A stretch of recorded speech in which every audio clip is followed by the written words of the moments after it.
வணக்கம். இன்னைக்கு நம்ம பார்க்க போகிற சமையல் விநாயகர் சதுர்த்தி ஸ்பெஷலாக அரிசி மாவு வச்சு நம்ம ஒரு மோதகம் எப்படி செய்யலாங்கிறத பார்க்கலாம். இனிப்பு மோதகம். இதுக்கு கொழுக்கட்டை மாவு அரைக்கணும், கடையில் வாங்கணும்னு அவசியம் இல்லை. கொழுக்கட்டை மாவு நம்ம வெறும் அரிசி மாவு இருந்தால் மட்டுமே போதும். நான் கடையில் வாங்கின அரிசி மாவு வச்சு அந்த கொழுக்கட்டை பண்ணியிருக்கேன். ஸோ ரொம்பவே சாஃப்டாக வரும். வாங்க அதை எப்படி செய்யலாங்கிறத பார்க்கலாம். இப்போ ஒரு பேன் எடுத்துக்கலாம். இதில் மெஷரிங் கப்பில் 1 கப் அளவுக்கு தண்ணி சேர்த்துருக்கேன். ஒரு 1/4 கப் அளவுக்கு தண்ணி சேர்த்துக்கலாம்.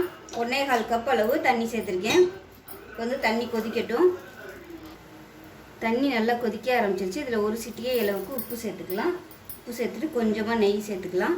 நெய் இல்லைன்னா எண்ணெய் சேர்த்துக்கலாம். இப்போ மெஷரிங் கப்பில் 1 கப் அளவுக்கு அரிசி மாவு எடுத்திருக்கேன். இது கடையில் வாங்கின அரிசி மாவு தான். இதை சேர்த்துக்கலாம். மாவு சேர்க்கும் போது அடுப்பு நல்லா மீடியமாக வச்சுக்கோங்க. வச்சுட்டு நல்லா கிளறி விட்டுக்கலாம். ஹை ஃப்ளேமில் வச்சிங்கன்னா உங்களுக்கு சட்டுன்னு கெட்டியாயிடும். அதனால் மீடியமாக வச்சுக்கிட்டு நல்லா கிளறி விட்டுக்கலாம். நல்லா அப்படியே பந்து மாதிரி உருண்டு வரணும்.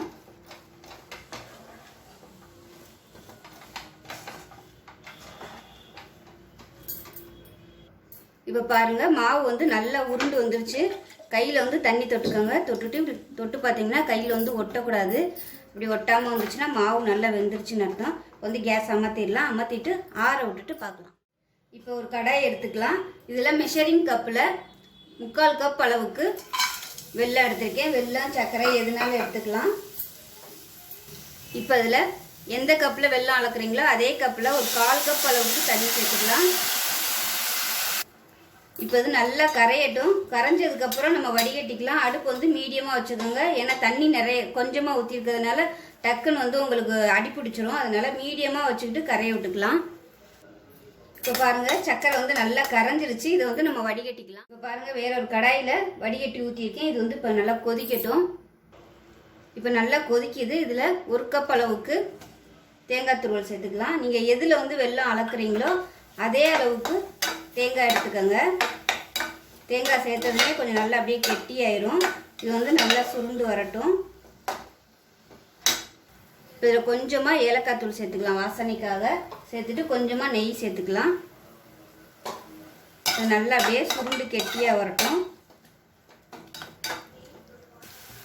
இந்த மாதிரி வெல்லமும் தேங்காயும் சேர்க்கும்போது ஒருவேளை உங்களுக்கு வெல்லத்தில் தண்ணி அதிகமாக வந்துருச்சு, ரொம்ப நேரம் ஆகியும் கெட்டியாக வரலை அப்படின்னு நினச்சிங்கன்னா அரிசி மாவு இருக்கு இல்லையா, அது 1 டேபிள் ஸ்பூன் இல்லை 1 டீஸ்பூன் தூவி விட்டு கிட்டுனீங்கன்னா உங்களுக்கு நல்லா சட்டுன்னு கெட்டியாயிரும். அதாவது எமர்ஜென்சிக்கு என்ன பண்ணுறதுன்னு தெரியலைன்னா அந்த மாதிரி பண்ணிக்கோங்க.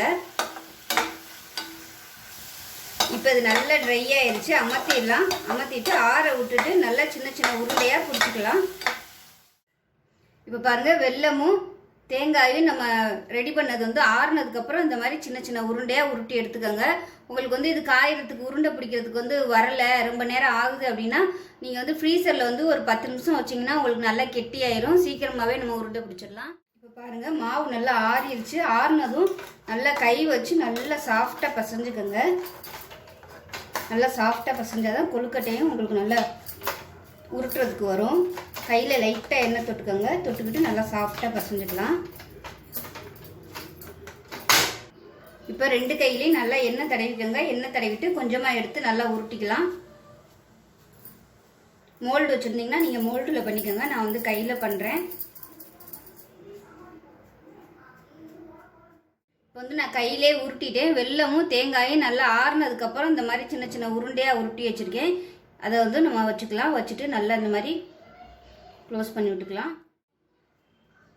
பண்ணிக்கோங்க. இப்போ இதே மாதிரியே எல்லாத்தையும் செஞ்சு எடுத்துக்கலாம். இப்போ பாருங்கள், எல்லாமே மோதகமாக செஞ்சுட்டேன். நான் எடுத்த 1 கப் அளவில் இவ்வளோ தான் வந்திருக்குது.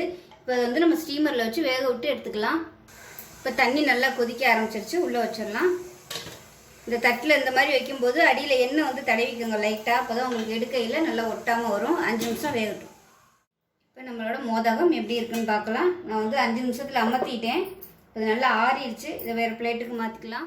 இப்போ பாருங்கள், வேறு பிளேட்டுக்கு மாற்றிட்டேன். கொழுக்கட்டை பார்த்திங்கன்னா நல்லா சாஃப்டாக இருக்கும்.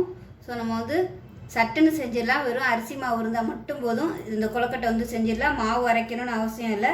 ரொம்பவே சூப்பராக இருக்கும். ஸோ இதே மாதிரியே செஞ்சு பாருங்கள். செஞ்சு பார்த்துட்டு எப்படி வந்துச்சுங்கிறத சொல்லுங்கள். வீடியோ பிடிச்சிச்சுன்னா லைக் பண்ணுங்கள், கமெண்ட் பண்ணுங்கள், சேனலை சப்ஸ்கிரைப் பண்ணுங்கள், பக்கத்தில் உள்ள பெல் பட்டனையும் ப்ரெஸ் பண்ணுங்கள். நன்றி.